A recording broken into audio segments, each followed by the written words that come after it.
오스마르 이야기를 우리가 또 안 할 수는 없죠. 이게 스포츠뉴스에서 라이브를 했거든요. 공항에서, 인천공항에서. 제가 그걸 봤는데 이렇게 한 화면에 안 담길 정도. 마르코 로이스가 반기를 들었다는 그런 내용이 보도가 됐고, 사실 선수들이 좀 재미없어하는 전술을 쓰긴 해요. 뭐 로이스 혼자만의 생각은 아니었던 것 같고, 이런 상황이 사실 축구단에 없진 않거든요. 근데 이렇게 적나라하게 드러나는 경우도 많진 않죠, 사실. 노잼 축구 순위 한번 볼 건데, 일단 얘들도 이런 걸 하는구나. 네. 아니 근데 이게 일단 역시 덧선이다. 덧선에서 나온 겁니다. 근데 역시 덧선이다. 나는 이게 근거가 있는 줄 알았거든. 그냥 없고 설문조사에서 1위부터 20위 박제해놨어. 첫 번째 일단 손흥민 모신 최고 아닙니까? 타이파 중에? 아 정말 손흥민의 이런 활약이 계속 좀 오래됐으면 좋겠습니다.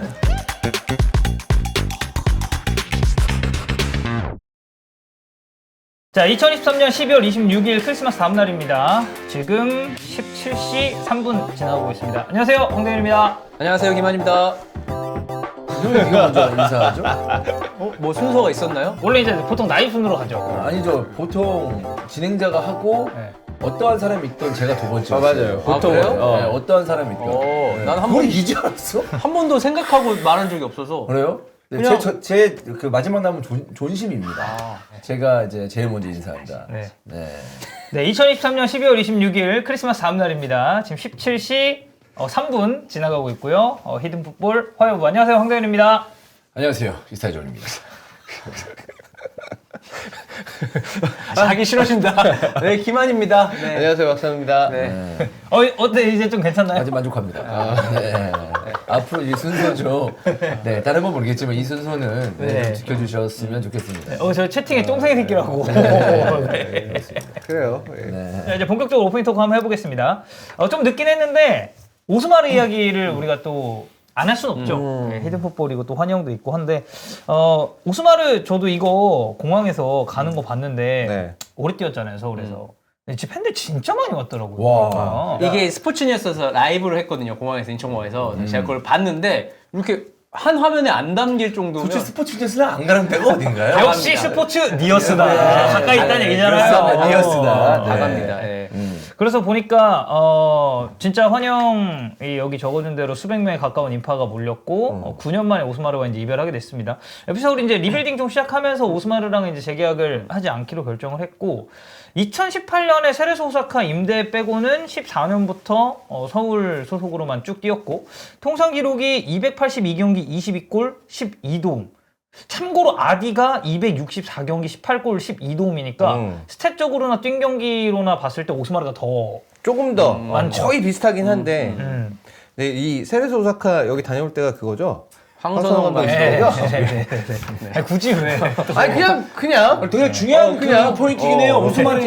얘기는 되게 중요한 포인트긴 합니다. 그러니까 이때 이후에 사실 어떻게 될지 몰랐잖아, 오스마르. 그쵸? 개인으로서는. 네. 거의 이걸로 그냥 결별되는 게 아닌가 싶을 정도로 약간 그런 느낌이었었는데 그래 다시 와서 다행이고 저는 개인적으로 좀 신기했던 건 그 브리람에 있을 때 아챔에서 보고서 저 정도의 선수가 왜 여기 아시아에 와서 뛰고 있지 약간 이런 느낌을 받았었거든요. 그때 몇 명 있어요. 에드가도 태국에서 뛰었는데 우리랑 K리그 팀이랑 상대하면서 처음 봤고 오스마르도 그런 케이스는 사실 그때 지금 10년 전에는 태국에서 뛰는 외국인 선수 맞아 꽤 괜찮은 맞아, 선수들이 맞아. 많이 아니, 갔었어. 아니, 근데 왜냐면 그 이미지는 우리가 굳이 태국에서 뛰는 선수를 영입하는 게 좀 이상하지 않아라는 시선도 있었어요. 그리고 태국 리그. 10년 전 이때면은 울산이 그 무패 우승을 한 지 2년밖에 안 됐을 때고 하니까 아시아에서는 그래도 우리가 완전 아침 그치. 뭐 먹어준다 이런 느낌이었는데 뭐 지금도 아챔은 굉장히 K리그 클럽들이 잘하고도 있고.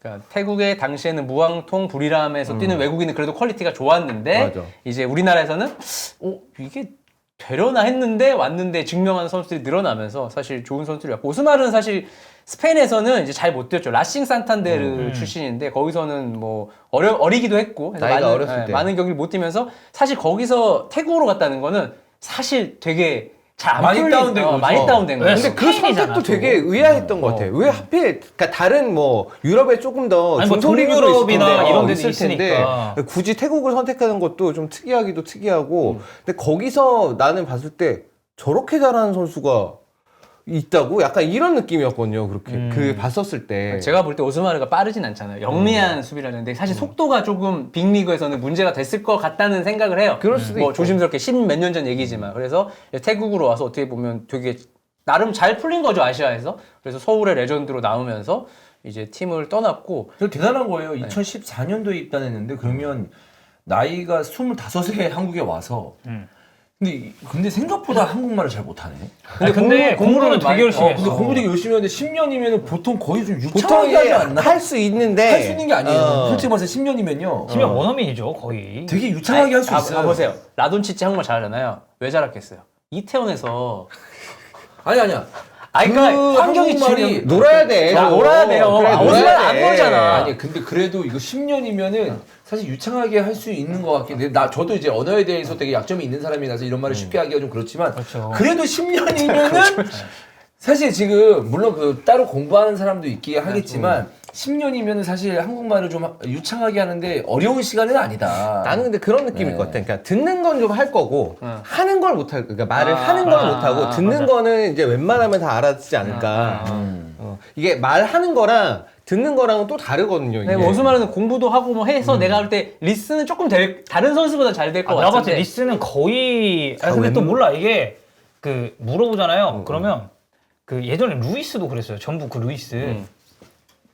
한국말을 전혀 못하니까 그 영상 중에 이제 그 이동국 선수가 꼽주는 영상 있거든요. 약간 농담식으로 해가지고 너는 지금 이 정도 한국 생활 했으면 애국가도 불러야 된다 이러면서. 아니 근데 그거예요. 그 제가 봤을 때 오스마를 까는 게 아니고 예, 지금 뭐 가는 선수를 내가 깔 필요가 뭐 있겠습니까? 근데 그런 거 있잖아.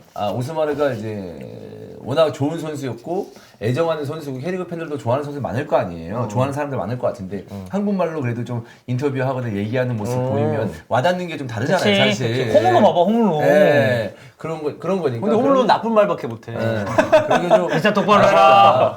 근데 뭐 한국어 공부를 했다고 하는데 내가 봤을 때 그런 것 같아요. 그러니까 그렇게 뭐 좀 의지가 그렇게 강하진 않았구나. 근데 나도 외국인 그걸 선수- 뭐라고 할 건 아니고. 영어가 아닌 나라에 예를 들어서 내가 갔다 생각하면 내가 이 나라 언제까지 뛸지 모르는데 난 고민을 할 것 같아. 어느 정도만 이제 축구하는데 어려움은 없으면 굳이 이 나라의 단어를 문장으로 말할 수 있는 걸 할까? 이거 나중에 나 안 쓸 것 같은데 생각할 그 수 말인 있잖아. 즉슨 그거 아닙니까?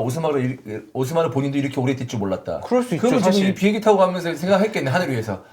이렇게 뛸 줄 알았으면 한 2년 차에 열심히 좀 해놓고. 아니 근데 오스만 되게 공부 열심히 했다 그랬어요. 네. 책도 막 들고 다니고 했는데. 근데 듣는 거랑 말하는 건 좀 다를 수 말하는 있어요. 건 다르니까. 그리고 저는 솔직히 그 놀아야 된다라는 말은 좀 많이 공감은 합니다. 네. 왜냐면 저도 사실 술자리에서 거의 막 그래. 얘기하면서 오스마르 너 모범생이라서 혼자 책으로 공부하니까 한계가 있는 거야. 아 그것도 있는 것 같아. 오스마르는 아이가 없었나? 한국 있었어요. 결혼해서 있었어요. 애 심지어 있었어요. 한국에서 났을 맞아, 거야 아마. 맞아.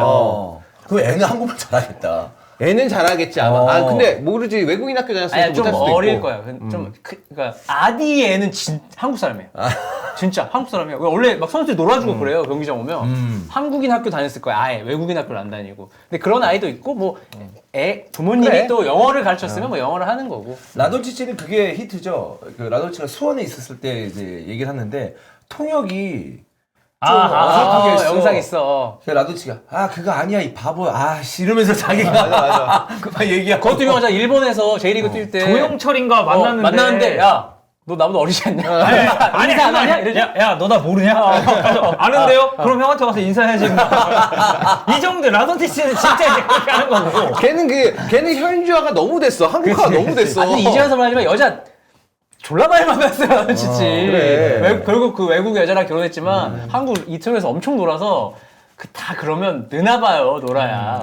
아니 보면 오스마르는 보면 축구 그다음에 가정 약간 전형적으로 이제 외국인들 중에 완전 모범적인 생활만 하는 사람 약간 이런 느낌이고 심지어 밖에 나가서 노는 걸 진짜 안 좋아했다 그러더라고.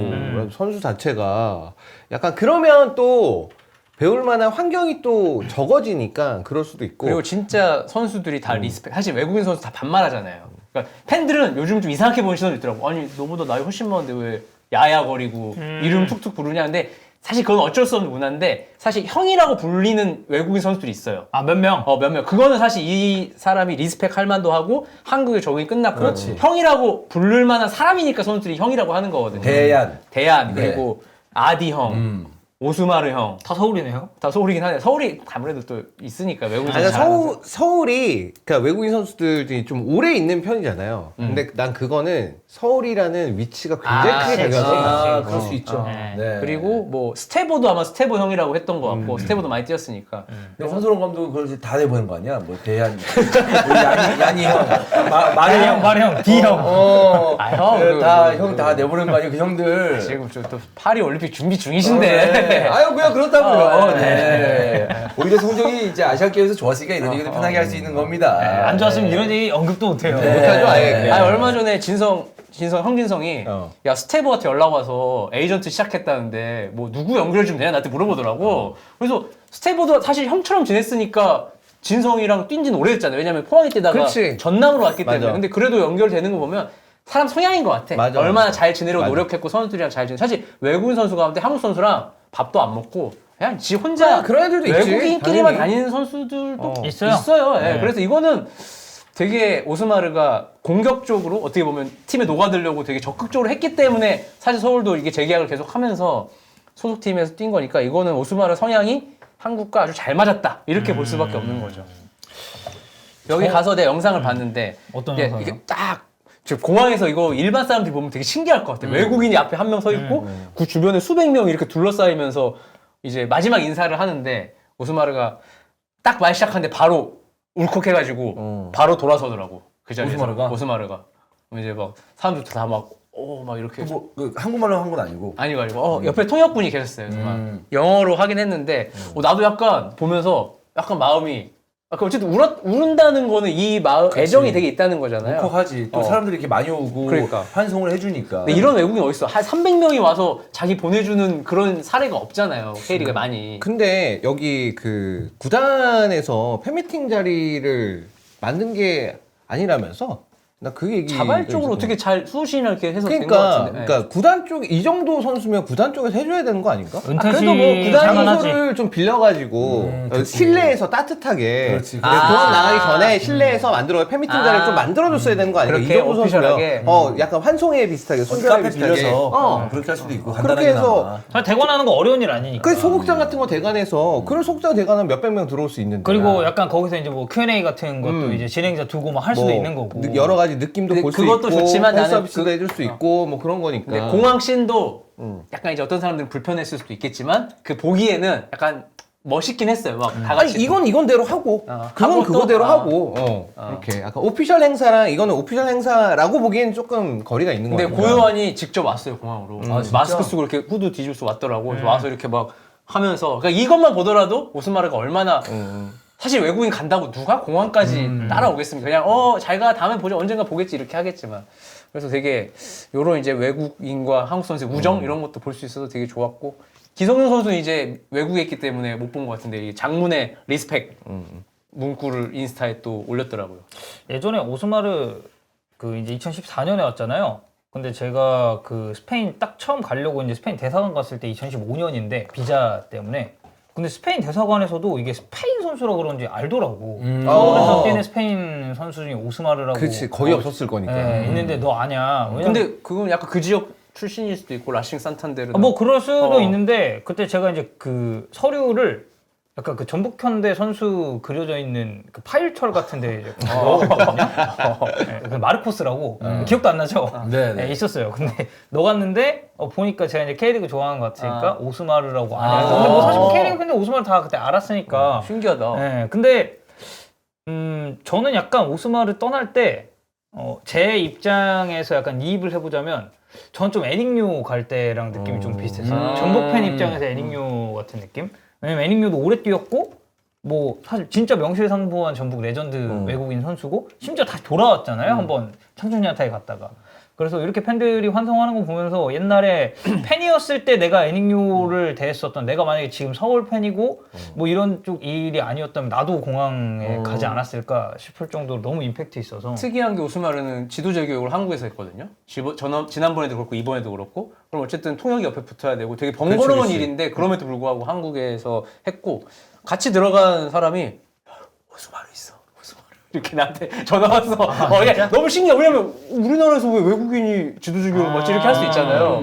그래서 되게 신기했다고 되게 적극적으로 참여했다고 들었고 여러모로 약간 진짜 행동도 그렇고 레전드 선수인데 이 기록을 보니까 마지막 경기 기록이 퇴장이네요. 수원전 퇴장이네. 아니 약간 뭐 얘기를 한 게 아니라 그냥 내가 사커에 보다 보니까 그거 발목 이렇게 사실 좀 그게 아마 서울 팬들 입장에서는 그게 좀 제일 아쉬울 거예요. 아쉽긴 하네. 이 위대한 레전드 선수의 마지막이 그 태클로 퇴장당해서 끝났다는 게. 잠깐 서울이 그 다음 경기가 누구랑 한 경기였어요? 어쨌든 오스만은 못 나왔을 거 아니에요? 대전 경기 조금 뭐 순위 싸움은 아닌. 그래서 이제 좀 아쉽다. 못 나왔지 뭐. 그게 이제 좀 물론 원정이긴 했지만 만약에 이제 잘 이게 마무리가 됐으면 거기서 수호신 앞에서 이렇게 이렇게 막 할 수도 있었던 건데 그래서 공항에서 좀 더 이렇게 있었을 수도 있겠다. 근데 여러모로 저는 좀 이런 외국인 선수들은 진짜 웬만한 국내 선수들보다 리스펙트 좀 받아야 나는 된다. 다시 뭔가 돌아와서 뭐 조금 뭐 지도자를 한다든지 이러면 좋을 것 같다는 생각을 하는데 이제 본인의 의지에 따라서 이제 오래 외국에 살았으니까 10년 이상 이제 뭐 스페인으로 가고 싶을 수도 있고. 완전 그냥 그 연고 팀에서 자라가지고 네. 또 이렇게 라리가까지 데뷔를 했네. 완전 빌바오 쪽이네요. 이 친구도 바스크 쪽이네. 지금 보니까 뭐 어쨌든 오스마르, 예. 저도 좀 오랜만에 가슴 따뜻해지는 그런 이별이 아닌가. 요새 하도 그 쪽나고 이런 걸 너무 많이 봐가지고 이렇게 약간 팬들 다 와가지고 굿바이 하는 거를 좀 오랜만에 보다 보니까 팀 한 팀 떠나는데 아름답게 떠나는 거는 쉽지 않아요. 보통 이게 비즈니스 관계니까 아름답게 떠나는 게 사실은 좀 특이한 케이스고 그쵸, 네. 그냥 우리 서로 뭐 할 거 만나서 뭐 할 거 잘 하고 뭐 서로 돈 냈고 이제 헤어질 때 이렇게 헤어진다. 사실 이게 어떻게 보면은 비즈니스에서는 거의 정석과 같은 건데. 왜냐면 진짜 일로 생각하는 사람들이 있잖아요. 그렇지. 그냥 직원 그러니까 같이 뛰는 그 동료들이 이런 팀메이트나 친구가 아니라 그냥 너도 여기 소속된 직원이고 나도 직원이고 그러니까 나는 그냥 일하고 집에 간다. 그리고 그 이외에는 일절 연락 안 하고. 사실 그게 뭐 틀린 것도 아니고 어떻게 보면. 그래도 편하긴 해. 그런 것들이. 네.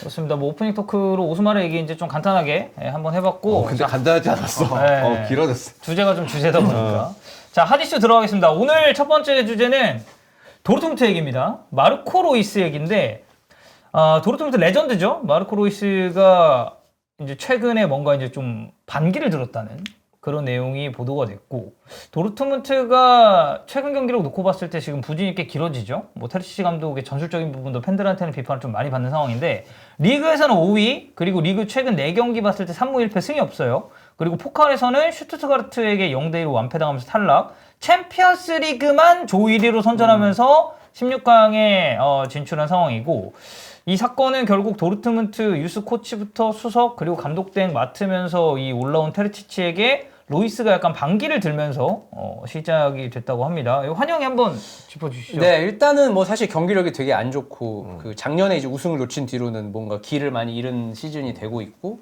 사실 작년에도 어쨌든 본인이 밥상을 걷어찼으니까 애매한 상황이었는데 올해까지 그런 분위기가 이어지는 것 같고 사실 선수들이 좀 재미없어하는 전술을 쓰긴 해요. 롱볼을 내가 봤던 도르트문트 가운데 가장 많이 쓰는 시즌이 아닌가 체감상으로는. 제일 좀 뭔가 지금 테르치 감독의 스타일은 좀 피지컬을 조금 많이 중시하는 그런 느낌? 왼쪽에 왼쪽 풀백 걔 뭐야 어제 벤스바이니. 벤스바이니. 걔도 보면은 걔는 풀백 같지 않고 센터백 같은 느낌이 훨씬 많이 드는 그런 것만 봐도 이 테르치 감독이 지금 현재로서는 추구하는 스타일 자체가 조금 피지컬을 우선시하는 쪽으로 좀 하는 것 같은데 도르트문트의 스타일이라면 우리가 그 클럽 감독 시절부터 해가지고 지금까지 이어져 왔던 흐름이 너무 내리에 박혀 있어서 지금 어쨌든 로이스는 또 그런 스타일에 굉장히 정점에 있었던 선수고 하다 보니까 불만이 생길만 하긴 한 것 같아요. 네, 그래서 이제 선수들 뭐 로이스 혼자만의 생각은 아니었던 것 같고 주변에 이제 있겠죠 동생들이. 그래서 동생들과 이제 이거 몇 명 뭐 명단도 있던데 리스트 반기를 든 선수들 막 이러면서. 그래서 뭔가 이제 부정적인 감독에 대한 부정적인 생각이 있고 이제 로이스가 이제 대장이 돼서 그거에 대해서 이제 뭐 구단에 건의를 한다든지 이런 행동들을 한 것 같고 여기에 이제 한스 요하임 바츠케 CEO가 테르지치의 지지 세력이에요. 근데 여기 또 안에 세바스티안 켈이라고 옛날에 독일 대표팀 선수가 디렉터인데 세바스티안 켈과 바츠케 CEO도 약간의 충돌 지점이 있고 뭐 굳이 따지면 로이스와 세바스티안 켈이 그치. 약간 비슷한 궤를 하고 있고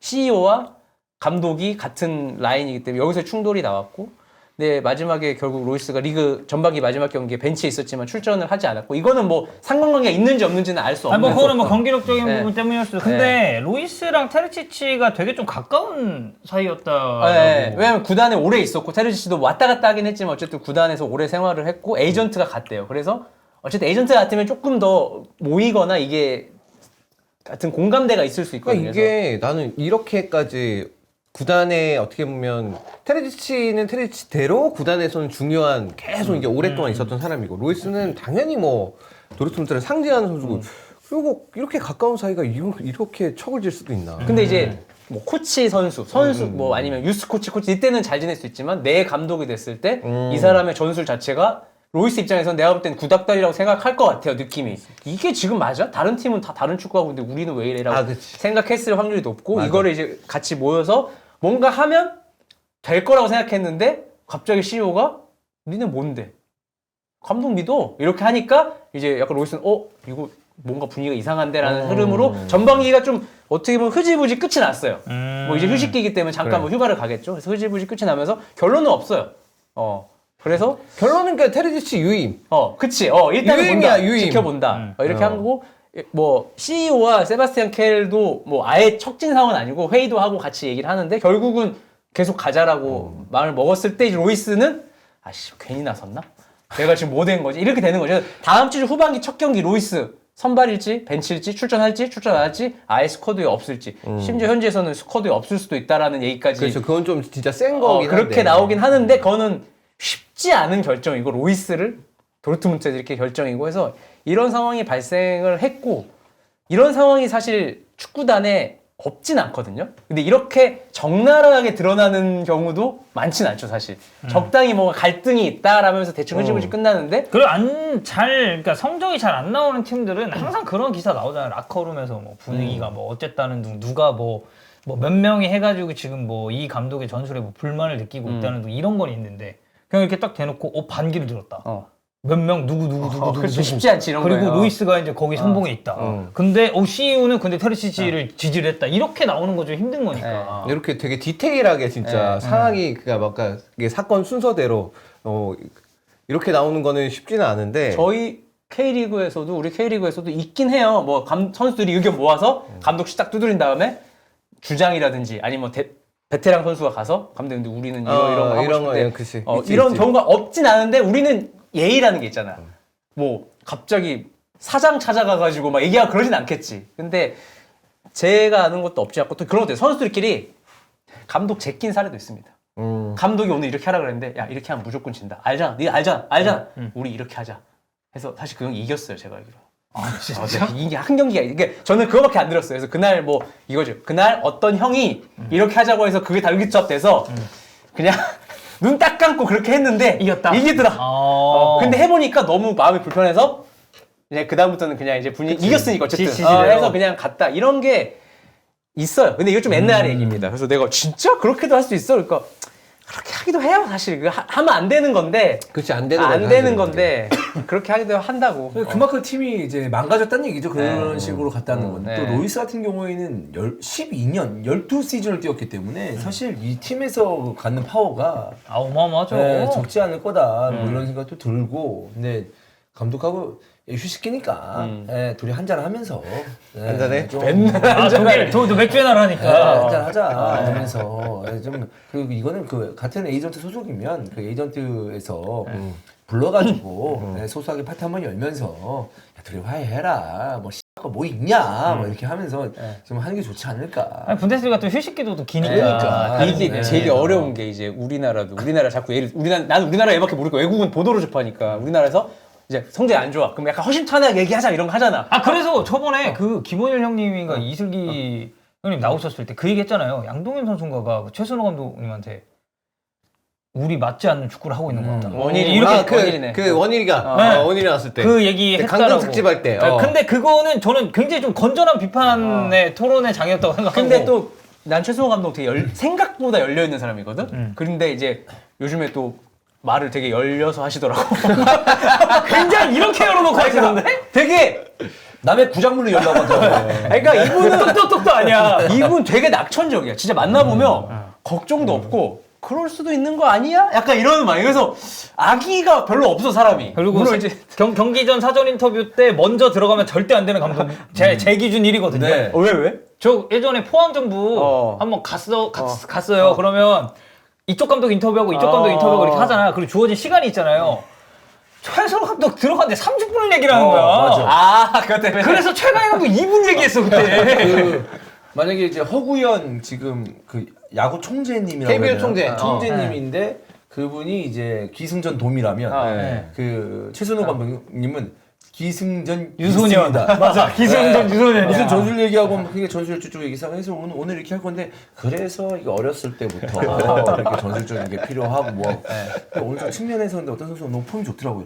그러니까 크로스 좋고 이렇게 해서 너무 괜찮다고 그래서 어렸을 때부터 크로스 연습을 이렇게 하는 거 마지막에 다 그걸 끝납니다. 네. 약간 그 박찬호 형님 그 LA 시절이랑 네, 비슷한 거야. 네. 그래서 뭐 이제 어떤 팀에서 되게 옛날 얘기 어떤 팀에서 그래 허심탄 다 얘기해봐 해서 막 서로 막 얘기를 했어. 근데 그 중에 가장 센 얘기한 선수 다음부터 스쿼드에서 볼 수 없었다. 진짜. 그러니까 감독이 이만큼 열었는데 선수는 더 크게 열었다고 생각해서 그치. 발언을 세게 하는 아. 거야. 이게 되게 감독과 선수가 친해도 문제고 사실 불편해도 문제고 이게 되게 어려운 관계인 것 같긴 해요. 그래서 이제 감독이라는 자리가 참 어려운 자리예요. 그래서 코치가 있는 거긴 하거든. 코치님한테 우리 이런 고충이 있는데 코치님이 좀 잘 말해주세요. 근데 맞아. 또 코치가 잘 전달해야 되는데 여기서 또 오해하게끔 아니 그 황덕현이가 이렇게 전달해버리면 감독 입장에서는 저 새끼 봐라 이렇게 되니까 그치. 아 이게 또 인간관계가 너무 어려운 것 같아. 아니, 근데 코치도 그건 죽을 노릇이야. 와가지고 이거 좀 얘기해 주세요. 너무 어려운 얘기야. 자기도 감독 무서운데. 그럼 코치도 짜증나지. 그럼 얘기해야지. 만약에 뭐 어떤 선수가 내가 코치하고 있는데 저 이종 코치님 저 감독님한테 우리 저 이렇게 해서 이렇게 얘기 좀 해주세요. 그러면 돌았냐? 미쳤어? 어떻게 가냐 새끼야? 네가 가서 얘기해 새끼야. 뭐 씨발 나 뒤지라는 거냐? 나도 여기서 인마 나도 첫 자식이 있어 인마 이러면서. 자기 중심주의. 네, 그러니까. 코치도 쉽지 않습니다. 그것도 코치라고 해서 말을 다 쉽게 전달할 수 있는 건 맞아, 아니에요. 맞아. 네. 그래서 이제 감독이 막 그런 형님 리더십 막 이런 거 하는 감독들 보면 아까 환영이 얘기한 딱 그 포인트인 것 같아요. 그러니까 너무 친해도 이게 뭔가 싫은 소리를 하고 이런 데 있어서 문제가 될 수 있고 너무 또 안 친해도 이게 소통 단절이 돼 버리면은 이게 또 팀이 잘 안 그렇지. 굴러가니까 그래서 보면은 저는 그래서 약간 클럽 같은 감독들 보면 또 전술적으로 이렇게 막 얘기하고 이럴 때는 엄청 세게 얘기하고 또 이제 막 선수들하고 할 때 또 되게 잘 지내고 이런 거 보면은 약간 명장의 조건 중에 하나가 아닌가. 그 거리를 설정하는 것도 감독의 능력이죠. 네, 진짜. 그 선타는 이런 맞아. 것도 너무 중요한 것 같고. 네. 중간중간 와서 밥도 사줘야 되고 그리고 뭐 좀 우울한 선수들 약간 그런 못 뛰는 선수들 있으면 챙겨야 되고 맞아. 그것도 중요하고. 뭐 잘하고 뭐 잘 뛰는 선수들한테 와가지고 너무 오버하지 마라 너 딴 생각 딴 선수 생각해야지 새끼야 너 골 넣었다고 임마 오버하고 그러면 야 그러면 안 돼 임마 애들 좀 챙겨주고 좀 해라 뭐 이렇게도 해야 되고 뭐 다 여러 가지로 어떤 그 뭐랄까 레벨 조절을 해야 돼 볼륨 조절을 해야 되지 않나 네, 그 또 노장 중에 이것도 있어. 어렸을 때는 막 불만 얘기하고 하다가 딱 30다 넘어가니까 후배들이 막 얘기해. 형 이거 좀 이렇게 해서 이렇게 해요. 난 안 해. 진짜 이런 선수도 있어. 그냥 30살 이후부터는 아예 그 감독과의 어떠한 마찰도 싫어서 그냥 내 할 일만 하고 퇴근하고 안 어울리고 이런 유형들도 있긴 해요. 왜냐면 이제 그때부터 자기도 이제 지도자 생각 있으면 평판 생각해야 되니까 그러니까. 네. 그리고 어쨌든 30줄 넘어가고 하면 이제 선수로서는 점점 이제 은퇴 시기가 다가오는 건데 뛰어야 될 거 아니에요 계약을 하고. 근데 예를 들어 감독 눈밖에 났다. 저 새끼는 학명만 하는 새끼다. 이제 이렇게 되는 거에 있어서 약간 자기 방어가 생긴 걸 수도 있고. 그런 그치. 것도 있고 아니면 이제 나이가 들면서 너그러 다 그냥 다 지나가. 지나가는 일이야. 이 또한 다 지나가리라. 그렇게 생각하는 선수도 있고 되게 다양합니다. 그래서 열내지 마. 너 할 거나 너 몸 관리나 해. 야, 네가 오래 있을 거 아니야? 감독이 오래 있을 거 아니야? 지금 분위기 우리 팀 분위기 개판 났는데.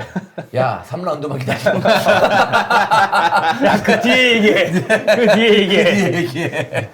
아니 근데 어쨌든 이런 느낌의 그런 항명하고 이런 건 사실 K리그에서는 그래도 일어나기가 조금 어렵죠. 이렇게까지 있잖아요. 뭐, 네. 이거 사장실 문 두드린 거란 말이야. 근데 그거는 거의 일어나지 않는 일이고 난 로이스가 한 것도 뭐 그동안에 로이스가 뭐 무슨 아니 그 잡음이 없었던 것 같아서. 무면허 운전 빼고는 그거 빼고는 뭐 없긴 한데. 아니 근데 이게 로이스 네. 면허가 없었어. 아니 근데 그 반기를 든 선수들 명단 보면은 거의 주장단 전체가 그냥 반대를 하는 것 같아서 감독에 대해서 이러면 감독 입장에서도 지금 당장은 테레치 감독 입장에서도 지금 당장은 어쨌든 자기가 유임이 됐지만 이 다음에 계속 이 지금 12월처럼 성적이 이렇게 나오잖아? 그러면 못 버틸 것 같은데 더 이상. 그쵸. 왜냐면 도르트문트는 그래도 최소한 챔스권 안에는 있어야 될 그치, 팀인데. 거기 있어야 되는 팀이. 여기 채팅창에 나왔지만 이제 감독 그 주장이 로이스가 아닙니다. 근데 그거는 경기장 안에서고 경기장 밖에서의 리더는 로이스라는 게 이제 이 사건으로 조금은 실질적인 리더가 이제 로이스인 거지. 실제로 경기장 안 이 팀에서. 주장이랑 또 경기장 밖에 이런 건 다를 수 있으니까. 완전 외국은 다를 수도 있겠지만 어떠한 팀에 오래 있는 선수들, 그러니까 노장 선수들, 베테랑 선수들은 주장을 잘 안 하죠. 그리고 그 밑에 중간급이 주장을 하는데 그러면 주장이 대통솔하고 뭔가 리더십을 발휘할 때가 분명히 있는데 그 윗선들, 그러니까 팀에 오래 있던 베테랑들은 리더십 밖에 있는 선수들입니다. 네, 그래서 주장도 그 선수한테 가서, 그러니까 한국을 예로 들었을 때 가서 부탁을 해야 됩니다. 형님 제가 이렇게 해서 애들 좀 이렇게 하려고 하는데 좀 이해 좀 해주십시오. 그러니까 먼저 그렇게 약간 좀 보고를 해야 되는 그러니까 그런 단계의 선수예요. 한 30대 중반 정도 되면. 로이스가 딱 그거잖아, 지금 그렇죠. 나이가. 네. 그래서 뭐 지금 도르트문트가 5위네요. 네. 보니까. 근데 승점 차가 4위랑 6점이나 나네. 라이프치가 4위고 슈투트가르트, 바이언 그리고 1위 레버쿠젠. 올 시즌에 슈투트가르트랑 레버쿠젠이 잘 나가면서 도르트문트는 설 자리를 잃었죠. 뺏겼죠 그 자리에. 그러니까 팬들 입장에서는 이 아까도 얘기했지만 도르트문트가 어떻게 보면 분데스리가에서 바이언은 그냥 정점에 있는 굉장히 강력한 팀이라면 도르트문트가 전력은 그보다는 약하지만 그래도 나름 전술적인 부분에서 이제 좀 혁신적으로 좀 분데스리가를 리드해 왔다는 아마 자부심이 있을 거야. 근데 이번 시즌에는 슈투트가르트도 그렇고 특히나 레버쿠젠 같은 경우가 엄청나게 각광을 받고 있으니까. 무패. 네. 근데 우리 팀은 왜 이런 축구를 하고 있는 거야? 그렇다고 성적이 잘 나오는 것도 아니야. 성적은 성적대로 안 나오고 축구는 축구대로 재미없는 축구를 하고 그러니까 팬들 불만이 엄청나게 있는 상황이고 선수들도 인지를 하는 것이. 근데 챔스 조 1위를 해버렸어. 그러니까 그게 더- 문제야. 그게 이제 더 문제야. 심지어 지금을 줘야. 파리 생제르맹 밀란 뭐 했냐? 아 진짜. 그러니까 여기서 아마 좀 떨어지거나 뭐 약간 애매하게 했으면 명분이 생기잖아. 그래 이 정도면은 뭐 도르트문트 치고 너무 못했지 하면서 치면 되는데 1위를 해버렸네. 어찌 됐든 그냥 애매한 거지 상황이. 챔스 가고 챔스 16권 8강 가면 되는 거 아이가? 그만해라! 누구예요? 아 솔직히 그런 거 아니에요. 네, 솔직히. 아 기다려봐. 시즌 끝난 줄 알았는데 챔스 가게 만들어줄게.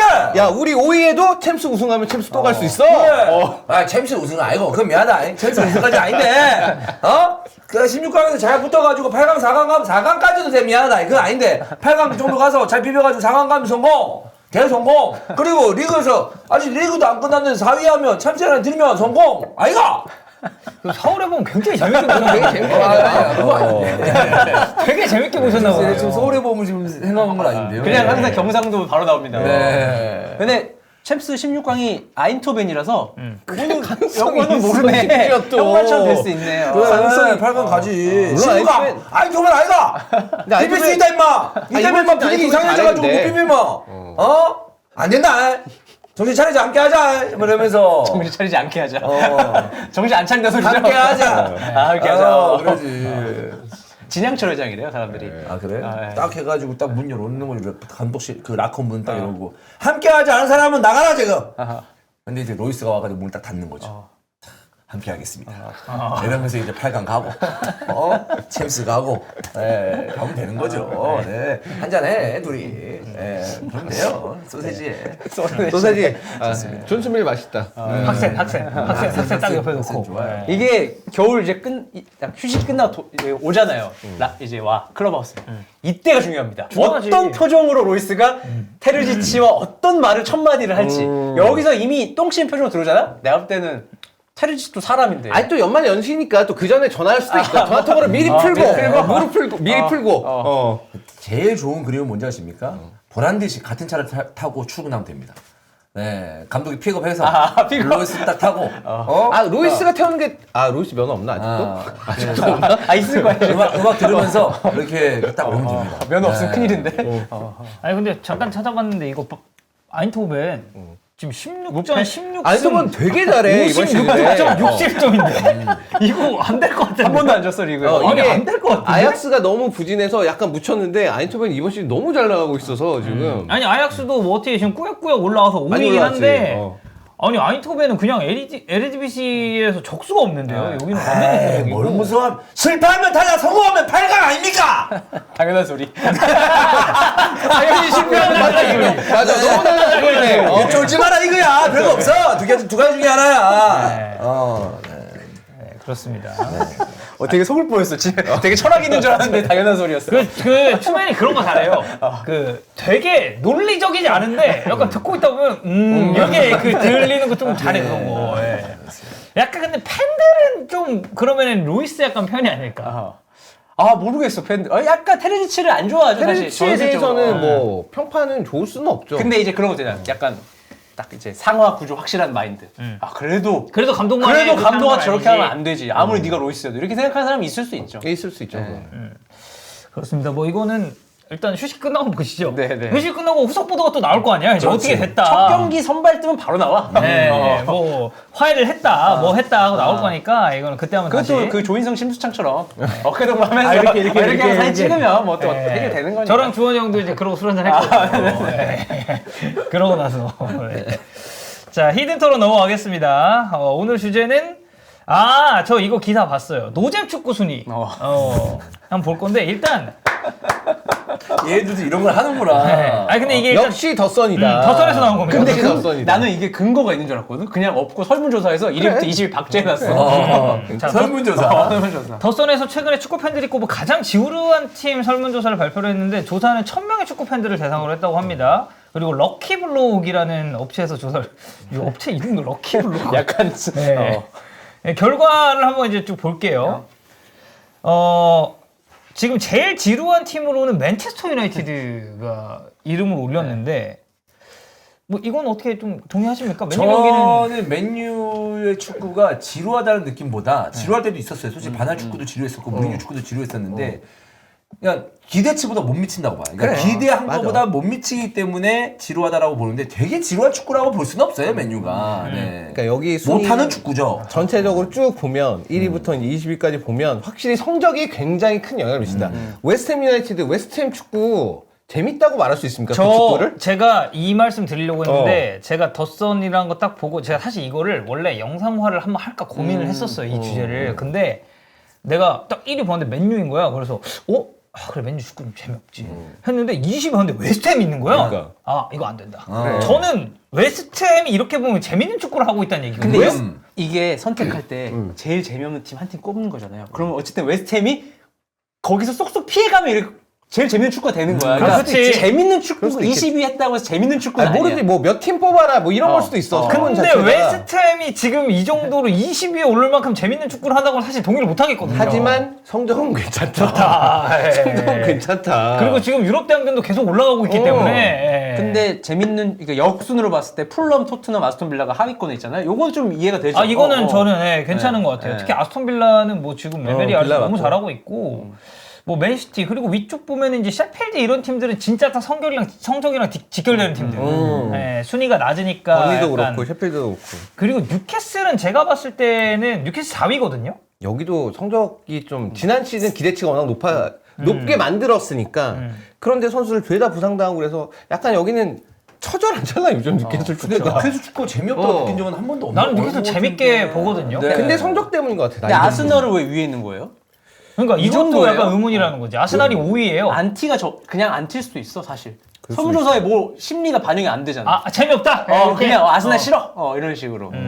이게 덧선이잖아요. 네. 내가 그 이유를 한 줄로 달았어야 되는데 이유가 없어. 그냥 팬들이 이랬다 끝이야. 그 다음이 이제 6위가 첼시고 첼시는 근데 사실 좀 재미없긴 뭐 하죠. 이거 어떻게 보면 당연하죠. 근데 첼시가 재미없어? 바꿔 생각해보면 삼자들은 재밌어. 그러니까. 삼자들은 네. 재밌어. 그 바꿔 생각해보면 보기엔 재밌는데 첼시 팬들이 속 터지는 그런 그렇지. 축구인 거고 그냥 공격수인데 좀 못해야지. 그리고 그 다음이 에버튼인데 사실 에버튼도 요새 경기력이나 이런 거 파워플레이 보면 꽤 괜찮은데. 좋아요. 근데 이제 션다이치 감독의 축구가 그게 재밌다. 물론 재미 요소가 있죠. 이런 어떤 축구든 간에 그건 다 재미의 요소가 있어요. 근데 이제 그냥 보통 이제 대중적인 관점에서 봤을 때 그 축구가 재밌다. 라고 말하기에 조금은 거리가 있지 않을까? 근데 어쨌든 에버튼은 요즘에 성적 괜찮아서 이거 진짜 재밌는 팀은 토트넘이야. 아 진짜로. 저는 그러니까 그러니까 노빠꾸 노빠꾸 제일 재밌는 팀 토트넘. 노빠꾸. 그럼 20이야. 토트넘이 진짜 20이 그러니까 돼야 돼. 어떤 식으로든 골을 넣고 어떤 식으로든 골을 먹어. 그리고 굉장히 빡빡하게 경기를 합니다. 항상. 네. 그리고 압도적으로 누르는 경기도 아니야. 라인 쫙 올리고. 네. 네. 그리고 야 노가드로 해. 자기도 맞아. 자기도 때리고. 그리고 이제 그 다음이 리버풀 브라이튼이 이제 공동 8인데 뭐 사실 리버풀 축구도 뭐 재미없다고 보기는 조금 그럼. 네, 여기도 힘들고. 재밌는 아 근데 이러고 보면 프리미어리그 축구 재밌다. 되게 어떠한 물론 우리가 좀 빅경기 위주로 보긴 하지만 어떠한 팀을 되게 재미없다라고 말하기에는 좀 어려움이 있다 사실.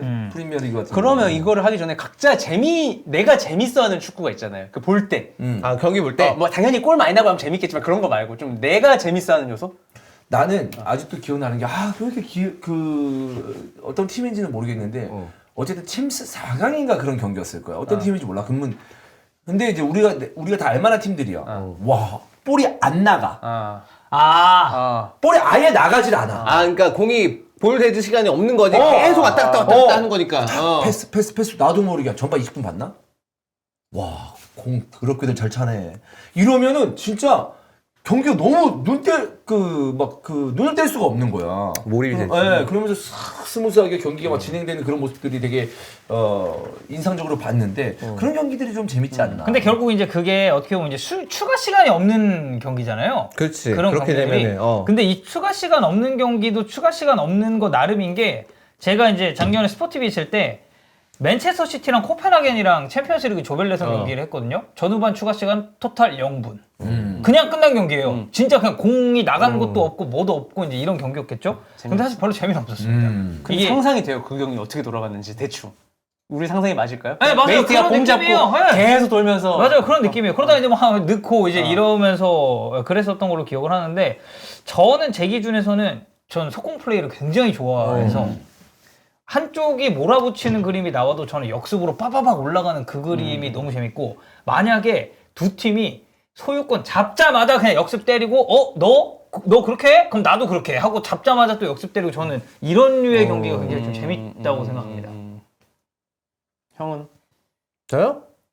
인터밀란이 저는- 이기는 경기. 그러니까 물론 그건 그런데 네. 근데 그렇다고 하더라도 재미없는 경기 재미없어요. 근데 저는 개인적으로 최근에 봤던 팀들 중에서는 맨시티가 특히 지난 시즌부터의 맨시티가 제일 재밌어요. 그러니까 저는 원래 예전에 바르셀로나 때 이게 축구는 그렇게 좋아하진 않았거든요. 그 0809, 1011 막 이때 말하는 거죠? 그때는 그렇게 좋아하진 않았는데 과르디올라 감독의 팀 중에서 최근 한 2년간의 맨시티가 제일 잘하는 것 같아요. 축구를 제가 본 것 중에서. 그래서 보면서 선수들 움직이는 거나 이런 거 보고 있으면 되게 흥미로워요. 선수들 움직이는 거, 윙어들 쓰는 거, 풀백들 쓰는 거, 그다음에 미드필더들 움직이는 거 이런 거 보면은 너무 재밌고 약간 이 사람이 뭔가 축구의 새로운 단계를 여는 것 같은 그런 느낌을 많이 받아요. 패러다임을 요즘에. 제시하고. 그런 느낌을 많이 받아서 최근에는 맨시티 경기 보는 게 되게 재밌어요. 되게 진짜 재밌습니다. 저는 이제 그 감독이 원포인트 잡고 나오는 경기들이 있거든요. 예를 들어서 박지성, 피를로 잡아. 근데 그게 눈에 보였을 때 이게 끝나고 인터뷰로 아는 게 아니라 딱 보면 뭐야 오늘 왜 저렇게 일부러 하지? 이렇게 하는구나. 오늘 얘가 왜 얘한테 붙어있지? 난 또 수비적인 것도 좋아해서 얘가 얘한테 얘 완전 에이스인데 얘 잡으려고 가운데 이동시켜서 잡아버리는 거야. 그러면 진짜 그거에 몰입돼서 계속 그것만 보게 되면 난 재밌더라고. 재밌지. 보이더라고. 나 옛날에 전북 서울 붙었는데 아드리아노 막으려고 최철순 시프트 한번 쓴 적 있거든. 맞아요. 그런 와, 거 나 그 경기 나 진짜 재밌게 봤거든. 맞아. 그런 거 그리고 재밌어. 그거 있었어. 아자를 잡으려고 에레라 시프트인가 한번 무리뉴가 쓰지 않았었나? 그래가지고 그 경기 되게 아자를 좀 잘 막았었던 경기 있었거든요. 그러니까 그렇게 감독들이 이렇게 약간 필살기 비슷하게 뭐 맞아요, 쓰는 맞아요, 경기들 맞아요. 있잖아. 딱 한 경기만 쓸 수 있는 거. 그런 거 재밌어. 맞아. 그런 거 하면 막 꽂혀서 막 약간 와 저거를 생각했는데 통하네 약간 근데 이런 무리뉴가 그런 거 진짜 많이 했어. 그래. 무리뉴. 네, 맞아. 맞춤 전술 막 이런 거. 레알 마드리드 시절에도 페페 그래, 이래가지고 맞아. 포인트 잡고 한번 바르셀로나 해보겠다고. 수비수를 그렇게 쓴 경우가 많았죠. 뭐 그랬었던 것도 있었고 근데 전반적으로 봤을 때 우리가 얘기하고 우리가 생각하는 그거랑 순위는 뭐 크게 동의하진 않는다 지금. 저는 최근에 경기 딱 보면서 정말 축구 재밌게 한다라고 느낀 팀 딱 하나 꼽으라면 지로나입니다. 아 지로나. 진짜 지로나 경기 한번 저는 자, 추천드려요. 그렇다면 레버쿠젠과 지로나 붙어봤으면 난 지금 딱 이점에서 붙으면 재밌을 것 같다. 재밌을 진짜. 것 같아. 지금 워낙 잘하고 있는 팀들이니까. 핫한 두 팀이니까. 그래서 한번 그런 것도 좀 생각했어요. 지금 약간 그 의외의 팀들이 5대 리그 기준으로 쏙쏙 박혀 있는 팀들이 있거든요. 프리미어 리그는 이제 그게 아스톤 빌라가 될 거고, 라리가는 저는 당연히 지로나, 그리고 세리에 볼로냐 볼로냐 좀 잘하고 괜찮죠? 있죠. 네. 예. 그리고 그 어디야 독일은 이제 레버쿠젠이 잘하고 있고 리그왕은 뭐 이제 파리 있긴 한데 약간 좀 애매한 것 같은데. 파리 경기 보기 쉽지 않죠. 네. 그래서 약간 그런 팀들 위주로도 한번 이 팀들은 왜 지금 이렇게 잘 나가는지 해볼 생각도 있어서 뭐 전반적으로 설문조사 순위에는 어쨌든 우리는 크게 동의하진 않는다. 네. 아니 그러면 이게 번외 토크가 하나 있는데 이거 K리그에 우리가 대입을 해가지고 K리그 팀들 중에서는 어떤 팀이 제일 경기를 재미없게 하고 어떤 재미없게? 팀이 경기를 제일 이제 재밌게 하는 게 이제 순위를 매기면 이제 그게 뭐 역순위 되든가 하겠죠. 네. 근데 진짜 이건 이미지일 수도 있어요. 이미지일 수도 있는데 이렇게 재미없는 거 1, 2, 3랑 밑에서부터 1, 2, 3 그게 괜찮을 것 같은데? 1, 2, 3위, 1, 2, 3위. 이거는 여러분 오해하지 마. 감독의 호불호도 아니고 그 팀을 좋아하는 것도 아니고 싫어하는 것도 아니고 그냥 경기력도 아니고 그냥 내 기준. 기준? 집에서 들어 누워서 K리그 볼 때 재밌고 재미없고 이 차이입니다. 재미있고는 저는 압도적으로 광주. 압도적으로. 재밌고 먼저 할까요? 네, 저는 저 세 팀 뽑았어요. 광주, 인천, 대구. 아. 올 시즌 기준, 지난 시즌 기준입니다. 이게 약간 근데 광주하고 인천 대구는 약간 결이 비슷한 느낌이고. 네, 그러니까 인천, 대구는 자기만의 걸 하고 광주는 되게 앞서 나가는 축구를 하고. 그래서 저는 광주, 인천, 대구 세 개 뽑았습니다. 저도 압도적인 1위는 광주고 특히 광주는 그때 쿠플픽 가면서 이제 중계 준비하면서 더 면밀히 한번 봐봤는데 더 파고들수록 재밌는 팀이라는 생각 많이 했고 전 다른 의미에서 대전 재밌습니다. 아 맞아. 많이 넣고 많이 먹혀. 대전이 저 네 번째였어요. 네. 아 그래요? 네, 저는 순위 적어왔는데. 네, 대전. 저는 광주 포항 대전 그렇게 따지면. 저도. 저는 포항 광주 대전 포항. 아. 네, 저는 이렇게 세 팀. 저는 약간 직관의 의미도 좀 담아서 직관했을 때. 네, 아니 뭐 모든 팀이 그런 건 아니지만 좀 재밌는 팀은 대구. 대구, 오케이. 네, 대구 재밌어. 대구 직관 분위기가 꽤 네. 좋아요. 근데 대팍이 주는 네. 그게 있어. 그게 그래서 있어, 저는 확실히. 대구의 그 느낌을 좀 계속 기억에 남고 그다음에 중계를 봤을 때 또 입중계 있을 때 재밌는 거 수원 FC. 거기도 뭐 실점도 많이. 여기는 무조건 골이 나.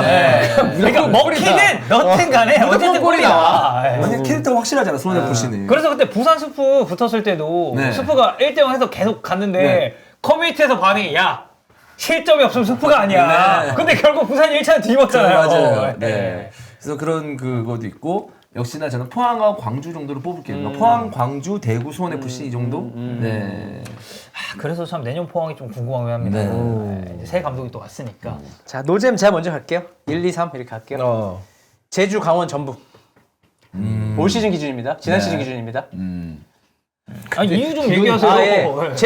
제주는 뭐 사실 입 아파서 얘기 안 하겠습니다. 그냥 여러분 다 아실 거예요. 근데 제주 같은 경우에는 저도 제주를 뽑았는데 네. 제주는 또 이미지도 있어요. 이거 제가 봤을 때 이거 이미지도 바꿀 필요가 있습니다. 네. 저도 입중계 학원 했을 때 제주 경기 좀 안 했네. 제주 경기 좀 해야 되겠다. 할 때 약간 머뭇거리가 약간 좀 브레이크가 잡히는 경우가 있어요. 이게 3년 내내야 지금. 거의 3년째예요. 이 이미지가 꽤 됐어요. 제주는. 강원도 사실 조금 않아. 그런 게 있습니다. 쉽지 않습니다. 제주보단 나은데 네. 강원도 쉽진 않고. 그렇습니다. 전북은 그거 이제 기대치 대비 너무 하락.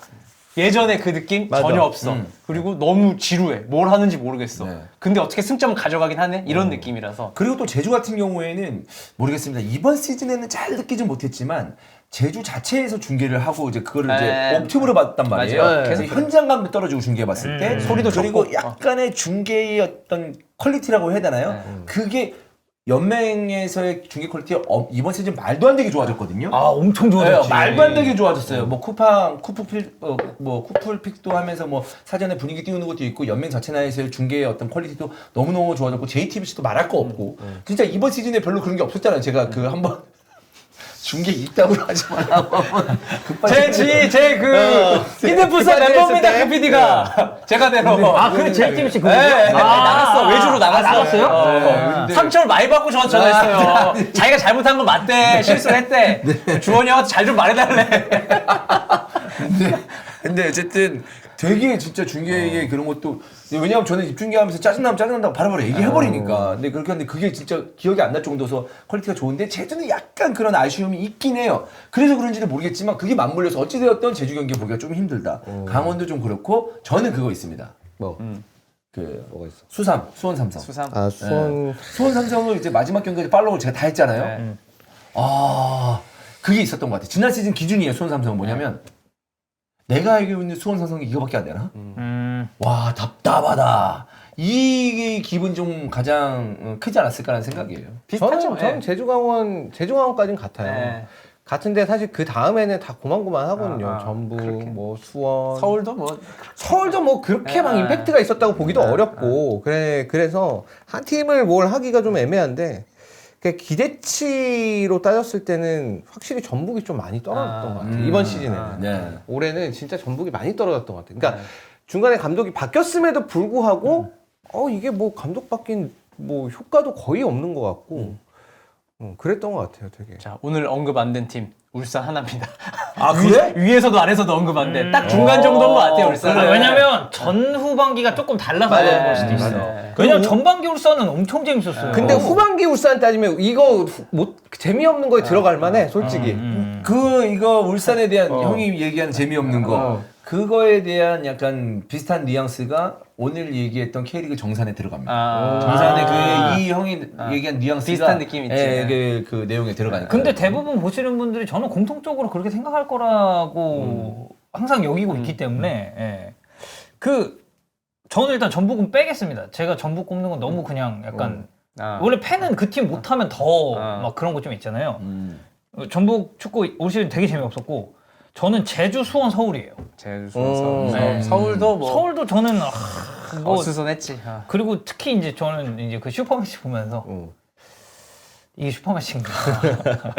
매치 나상호 앞에 슈퍼를 나상호 털 때가 좋았는데. 그 마지막 슈퍼매치 말하는 거죠? 네, 마지막 슈퍼매치. 근데 서울은 뭐 재밌다 재미없다 얘기했을 때 이지법 축구할 때가 저는 진짜 직관을 많이 갔거든요. 그때도 재미없었다는 얘기 있었어 네, 계속. 그때 최용수 감독 시절에. 그 서울 직관 가가지고 참 재미없게 경기 봤던. 최용수 감독 이지법 축구 얘기하지 말라 그래도 난 대설할 때. 왜? 짜증낸다고. 그거 뭐 누가 만들었냐고 나 자꾸 따지더라고. 내가 만든 것도 아닌데. 아니 기분나. 그거 본인이 만든 거죠 뭐. 김원의 이진법 축구. 아니지 최용수 이지법 축구 최용수가 만든 거죠. 아니 그러니까 김원이 말한 그 이진법 축구. 그래. 근데 내가 기사 안 썼다면 누가 기사를 써서 그게 시작된 건데. 그래서 기분이 좀 감독 입장에서는 뭐 굳이 그걸 나쁠만 그렇게 하지, 붙여. 나쁠만 한데 그럼 오히려 떳떳하게 내세워야지. 그것이 나의 철학이다. 아니, 뭐 누가 만들었는데 나한테 2대1보다 1대0이 낫다. 딱 그렇게 그걸로 아예 밀고 나가야지. 근데 이게 되게 특징적인 건 우리가 지금 꼽은 팀들 거의 비슷하거든요. 근데 보면 대전은 그래 기업구단 되고 나서 이제 지원이 좀 생겼지만 광주, 포항 약간 지원 못 받는 팀들이 오히려 좀 재밌는 축구를 지금 하고 있고. 제가 봤을 때 이거는 감독의 능력이 있어야지만 재밌는 축구를 할 수 있다라는 생각이고 또 이 팀 색깔이 확실해야 되고 그리고 이 팀이 뭘 하는지 뭘 하려고 하는지 물론 이제 속속들이 그 팀의 아주 세부적인 전술까지 모르겠지만 여러 가지 색깔이 있어요. 한 시즌 몇 경기 보면 한 7개 보면 이 팀에 대한 색깔이 나오잖아요. 그 색깔이 팬이 알면 그 팬은 그 경기를 재밌게 볼 수 그게 있고. 대구인데 대구가 패스송을 꼴찌거든요. 그러니까 그런 좀 그래도 우리가 알고 있는 기록 지표가 대구가 꼴찌가 되게 많아요. 맞아요. 롱패스만 1인가? 막 이런 식이야. 그럼 사실 평균적으로 보면 이거 재미없는 축구네라고 할 수 있잖아. 하지만 재밌는 축구를 한단 그렇지. 말이야. 그게 이제 형이 말하는 색깔이랑 그렇지. 연결되는 거지. 그런 색깔을 알고 있어야 되지 않을까. 옛날에- 뭘 하는지 알아야 재밌지. 옛날 라리가에서 그 페페 보르달라스 감독 헤타페 있을 때가 그때 롱패스 성공률 꼴찌, 점유율 꼴찌, 뭐 다 꼴찌 이랬는데 제공권 경합 막 3위 막 이랬었던 적이 있거든요. 근데 그때 헤타페 축구는 또 볼만했단 말이에요. 약간 그게 이제 그 대구 같은 느낌 아닌가? 대구는 TV로 보면 잘 매력을 모르고 가보면 직관 가서 왜 가면. 이게 좋아하는지 저도 TV로 볼 때는 이거 또 하네 하는데 막상 가서 보면 와 또 한다. 이런 대구 느낌 홈구장 가서는 네. 약간 대구 팬들은 약간 뭐라고 해야 될까요? 기다림의 축구입니다. 네. 그러니까 지금 채팅창 나오잖아요. 대구는 점유율 40%면 지는 게임이다. 아. 네. 그러니까 30% 70% 내주고 30 예를 들어서 7번 내줘. 3번 갔을 때 그때 와 하고 한 10분 쉬어요. 네, 관중들 10분 쉬고 또 와 하고 3시간 슈팅 하고 또 이제 10분 쉬고 약간 이런 거. 그거 한 4-5번만 보고 나오면 대구 축구 다 보고 나온 겁니다. 직관 가서. 네. 근데 와 할 때의 뜨거움이 있죠. 그래 그 딸깍의 그 출발점도 묘미. 대구였단 말이야. 전반적으로 보니까 그거네. 헝그리 정신이 필요하네 지금. 아, 헝그리 정신이 필요하다. 필요해. 약간 올 시즌에 보면은 좀 뭔가 괜찮거나 아니면 좀 색깔이 좀 진한 팀들이 보면 그렇게까지 돈이 많았던 팀들이 아니야 보면. 아니, 광주는- 수원 FC도 그래. 아, 수원 그치, FC 그치, 결과는 그치. 안 좋았지만 어쨌든 여기 색깔은 확실하잖아. 거기 와우 하다가 4대 3으로 치고 근데 수원 FC는 뭐가 답답했냐면 있잖아. 골 먹을 수 있어. 열심히 하다 보면 골 많이 먹을 수 있잖아. 근데 골 먹어도 찝찝한 골 있잖아. 씨, 골을 왜 이렇게 먹냐. 막 이런 거 있잖아. 야, 이거 왜 이렇게 먹은 거야? 막 이렇게 약간 그런 골들이 많아. 그러니까 실점이 많겠죠. 네. 네, 그래서 어쨌든 뭐 재밌는 축구, 재미없는 축구, 프리미어리그 이어서 이제 K리그까지 간단하게 봤고 오늘 마지막입니다. 코너 이름이 한미풋볼이네요. 네. 한국이 미래다. 본인이 지어낸 거예요? 네 벌써 한 10번 했습니다 그래도 네. 아니 그래서 물어본 거예요. 저는 이제 이 한미풋볼 아, 이제 네. 처음 오늘 진행을 국뽕풋볼로 하니까. 하려다가 너무 국뽕이라는 단어가 주는 좀 안 좋은 이미지 때문에 한미풋볼로 바꿨어요. 한미풋볼. 저기 이 미국과는 관계 없는 거죠? 전혀 없는 예, 거죠. 예. 네. 네. 자, 그래서 오늘은 이제 전반기가 이제 끝났으니까 해외파 전반기 결산 한번 해보도록 하겠습니다. 기록은 12월 25일 크리스마스 딱 그 경기까지 하고요. 소속팀에서 뭔가 유의미한 기록을 남긴 선수만 저희가 해외파 중에. 네. 평가를 하도록 하겠습니다. 첫 번째 일단 손흥민, 뭐 오신 최고 아닙니까? 해외파 중에? 아니 뭐 제일 말도 잘하고 안 있죠. 되죠. 네. 네. 팀 내의 어떤 그 공격 포인트도 공격 포인트지만 이거 그 앞에서 그 상대방 어떤 팀을 만나도 상대방의 수비진들이 부담스러워하는 걸 느끼니까 네. 정말 손흥민의 이런 활약이 계속 좀 오래됐으면 좋겠습니다. 한 20년. 20년? 미국 왔잖아. 미국. 20년까지 그건 뭐야. 20년까지 이런 활약을 하면은 제가 힘들고요. 네. 네, 그렇습니다. 네. 한 10년만. 네. 근데 해주면 그 좋겠네. TVN에서 손흥민 함부르크 시절 하이라이트가 이렇게 쉬는 시간에 나가더라고요. 근데 보는데 난 지금도 손흥민이 약간 어리고 귀여워 보이는 느낌이 있는데 그래, 같이 풀스했잖아. 그때 19세 때 함부르크 시절 보니까 진짜 무슨 애기가 진짜 어리지 그때는. 애기가 뛰고 있어. 맞아. 지금은 진짜 농익은 얼굴이고 완전 뽀송뽀송했지. 뽀송뽀송 그때는. 애기가 뛰고 그 또 골 넣고 좋아하는 표정은 지금이랑 조금 늙었을 뿐이지 그 웃은 건 똑같더라고. 골 넣고 좋아하는 거. 이번 시즌에 손흥민 선수가 대단한 건 약간 케인이 나갔는데 그 케인의 축구력을 일부 흡수한 것 같은 그런 맞아, 느낌? 맞아. 그러니까 뭐 이게 주장이 돼서 혹은 또 케인이라는 거대한 선수가 나가서 거기에 대해서 본인이 더 동기부여가 됐는지는 모르겠지만 어쨌건 간에 그렇게 부진하던 선수들, 시샬리송 같이 그렇게 부진하던 선수까지도 뭔가 손흥민 덕분에 조금 살아나고 있는 그런 느낌을 받을 정도로 훨씬 더 영향력이 커진 것 같아요. 아니, 히샬리송이 손흥민의 영향을 받. 국뽕 너무 심하시네. 무슨 또 이렇게 국뽕을 그렇게 거하게 또 원샷 하시나. 한미사커잖아. 한미사커다. 한미풋볼. 코리아 최고. 그거 있는 것 같아. 옛날 분데스리가 시절 손흥민 하이라이트 보면 진짜 전력 질주였거든요. 모든 상황에서. 완급 조절은 없어. 그냥 탱크야. 근데 토트넘에서 연차 쌓이면서 어쨌든 부상 이슈도 있었고 뭔가 본인이 전 경기를 뛰려면 이렇게까지 할 필요 하면 없다는 네. 걸 좀 이제 나이 들면서 되게 노련해진 것 같아요. 플레이도 경기장 안에서도 그 90분 안에서도 자기의 체력을 어떻게 소모할지 알고 그러다 보니까 근데 그러다가 어느 순간부터 본인이 그 몸을 쓸 줄 알게 되면서 되게 조절하는 느낌? 감정이나 체력이나 이런 게 그래서 나는 되게 성숙해졌구나. 이제 우리가 손흥민 나이 드는 걸 좀 체감 못 하잖아요. 아직도 어린 선수 같은 이미지가 있는데 확실히 이제 베테랑이다 라는 생각이 드는 시즌이 딱 올 시즌인 것 같아요. 나는 이번 시즌에 뭐 많이 나오지는 않았지만 그 빠져나가는 선수들에게 밀어주는 그 아웃프런트 깎아주는 패스 그게 나오거든. 경기는 한 개씩은 좀 나오는 것 같은데 와 그것도 많이 못 보던 패스였는데 그런 것도 나오는 거 보면 야 씨, 여유가 생겼구나. 그래서 아, 이런 것까지 또 보여주는구나라고 했을 때 나는 오히려 그 장면이 골보다 더 기분 좋아. 우와 깎아차는 거 봐라 저거 이러면서 맨날 이렇게 그리고 얘기하는데 하는 거 진짜 좋아해. 대표팀에서 옛날에는 막 본인이 못 넣으면 약간 짜증내고 하는 건데 아, 있었지. 최근 1년간 보면 이강인 오고 막 다 성장하니까 약간 여기서 내가 굳이 골 넣는 것보다 여기서 밀어주고 하는 게 좀 더 재밌다고 느끼는 것 같아. 표정 자체가 완전 달라졌어. 아니, 어떻게 보면 그 정점이 포르투갈전이지. 그치, 황희찬한테 밀어주고. 밀어줬던 거 그거. 그리고 저는 이 환희 형이 얘기한 딱 그 포인트가 나타났었던 게 베트남전이거든요. 그 손흥민이 이렇게 비껴주고 이강인이 슛해가지고 넣은 거 있어요. 근데 그때 손흥민 딱 그 캡처로 표정 웃고 보잖아. 있잖아. 내가 웃고 있잖아. 엄청 밝게 웃고 있어. 야 됐다. 약간 이런 표정 짓고 있는데 그게 이제 리그에서도 그런 모습이 되게 자주 나오고 저는 사실 이게 지난 시즌에 탈장 있고 막 이러면서 좀 약간 떨어졌잖아요. 그 올해는 더 걱정이 됐던 게 케인 나갔어. 그럼 도대체 이 팀 톱을 누가 해야 되는 거야? 이 손흥민이 톱을 볼 수도 있겠다. 그러면 윙도 해야 되고 톱도 해야 되고 좀 바쁜데 여기에 감독도 새로 오고 또 주장이네? 이러면 사실 경기 외적으로 신경 쓸 것도 되게 많다고 생각을 했거든요. 근데 이 모든 걸 그냥 초월해가지고 실력으로 뚜드러 패버리니까 그냥 약간 기존에 비판하던 스탠스도 이제는 할 말이 없어져 버린 거죠. 경기 영향력, 포인트, 그리고 이 팀적으로 봤을 때 지금 약간 토트넘 분위기 되게 좋잖아요. 이런 것도 저는 손흥민 형이 너무너무 크다라고 생각을 해서 또 최대 장점은 토트넘 감독이 많이 바뀌었잖아요. 어느 감독과도 잘 전술적인 맞아. 궁합을 다 맞출 수 있는. 그리고 사실 이것도 없었어.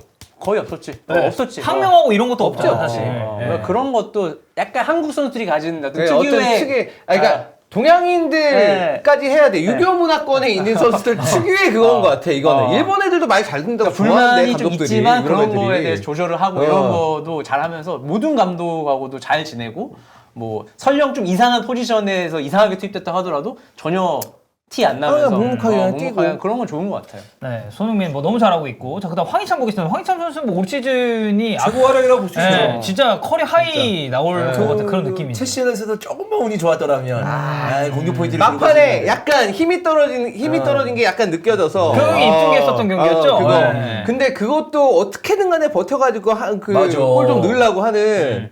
근데 황희찬 선수가 그날 경기에서 몇 번 공을 못 잡았지만 어쨌든 황희찬이 앞에 있으니까 첼시도 야 그 치아고 실바 같이 그 대단한 선수가 황희찬 때문에 약간 부담스럽지. 힘들어하는 그런 모습? 왜냐면 너무 좋으니까 요새. 근데 올 시즌 직전까지만 하더라도 약간 부상에 대한 맞아. 계속 우려가 있었지. 햄스트링 맨날 얘기 나고 제가 이제 그래도 그런 게 있었어. 4분 만에 골 넣었다. 야 이제 빼라. 이런 사람들이. 그 정도로 어떤 황희찬 햄스트링 따라다녔던 꼬리표인데 올 시즌 딱 되고 없어졌어요. 네. 그래서 그런 거 보면서 사실 햄스트링을 너무 많이 다쳤기 때문에 그런 좀 부정적인 이미지가 있었지만 그거를 완전 올 시즌에는 극복하면서 뭐 아시안컵까지 지금까지 딱 건강하게 올 수 있는 몸을 갖추잖아요. 그래서 너무 기대가 돼요. 네. 그리고 뭐 지금 전성기고 재계약도 했고 부상도 없이 뭐 시즌 꾸준히 하고 있으니까 황희찬 선수는 더 이제 기대가 되는 것 같고. 그다음에 김민재.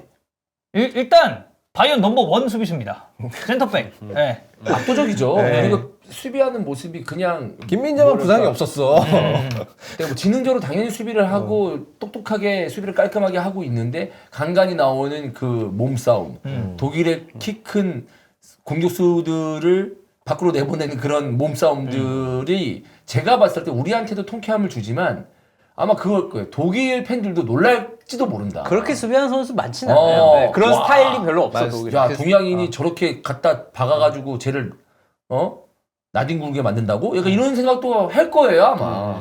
조금 이제 자신의 그 피지컬적인 부분과 그다음에 조금 미리 예측해서 뛰쳐나가서 공격수를 미리미리 끊어버리는 그런 방식에 좀 뛰쳐나가는 타입의 수비수인데 그렇게 커버 범위가 넓고 이런 선수 사실 거의 없죠. 그리고 발도 빠르고. 그러니까 그런 게 다 됐으니까 나폴리에서 그리고 이번 시즌에서도 투엘 감독도 이제 김민재를 무조건 일단 있어야 얘가 넓은 공간을 커버할 수 있으니 그게 이제 구상을 미리 하고 들어간 것 같은데 사실 초반에는 약간 불안한 부분도 있었죠. 있었죠. 실수를 했지.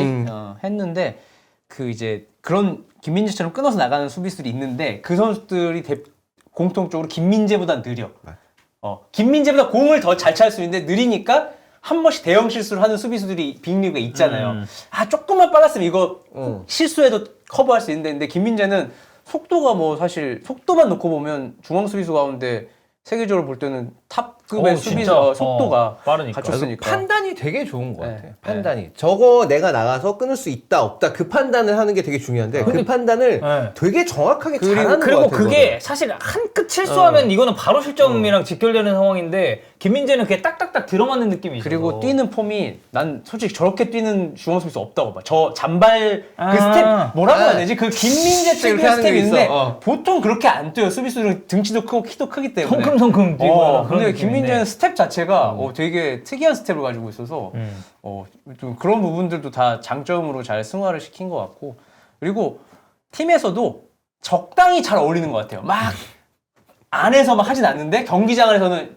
파이팅 있게 해서 팀 동료들이 이끌고 경기장 밖에서는 약간 수줍게 적당히 튀지 않게 잘 참여하는 것 같고 그런 거 치고는 강남 스타일을 너무 그런 거 치고는 근데 그러니까 손흥민처럼 완전 핵인싸는 아니고 그런 거 아니야. 네. 그냥 적당히 잘 다 서로 두루두루 지내는 타입인 것 같고 그래서 뮌헨의 적응도 이제 끝냈고 그 이상한 소리 하는 뮌헨 그 독일의 레전드들의 얘기만 잘 귀만 마테우스? 닫으면 뭐 몇 명 있어요. 귀만 닫으면 인테르 레전드죠. 귀만 닫으면 뭐 그런 거 신경 멤버 많았지만 굳이 그런 거 본인만 잘하고 있다면 와 근데 신경 쓸 필요 진짜 없다. 골 한 번 넣으니까 평점 엄청 좋게 주더만. 그러니까 수비수 평점은 오히려 공격수 평점은 어떻게 보면 약간 의미가 있는데 수비수 평점은 내가 잘 기억 안 나면 3점이야 그냥. 그래. 진짜 웃기더만. 신경 안 써도 돼요 그런 거. 그 경기로 뭐 꾸준히 우상하고 있으니까 너무 좋고 그다음에 이강인 그냥 뭐 파리 이게- 핵심이죠 지금. 파리 핵심? 자이레메리 빼고는 자이레메리를 제외한다면 미드필더로 분류되는 선수들 중에서 아마 두 번째로 높은 위치이지 않을까라는 생각을 하긴 하는데 그러니까 나는 이제 그 루이스 엔리케 감독의 이제 파리 생제르맹을 보면서 이강인을 이제 보면 어떤 느낌이냐면 우리가 상대방하고 뭘 싸워요. 예? 근데 몽둥이로 계속 싸워. 총이 있는데 총을 빵 쏘면 되는데 그러다가 막판에 지쳤다. 안 되겠네 하면서 그때 이제 이강인이 오른쪽 돌리는 거야. 그러면서 경기의 분위기를 바꾸는 약간 그런 느낌이거든. 그러니까 애초부터 자기가 그냥 무기가 있고 강한 무기가 있으면 그걸 그렇게 쓰면 되는데 쓸데없이 힘은 다 빼놓고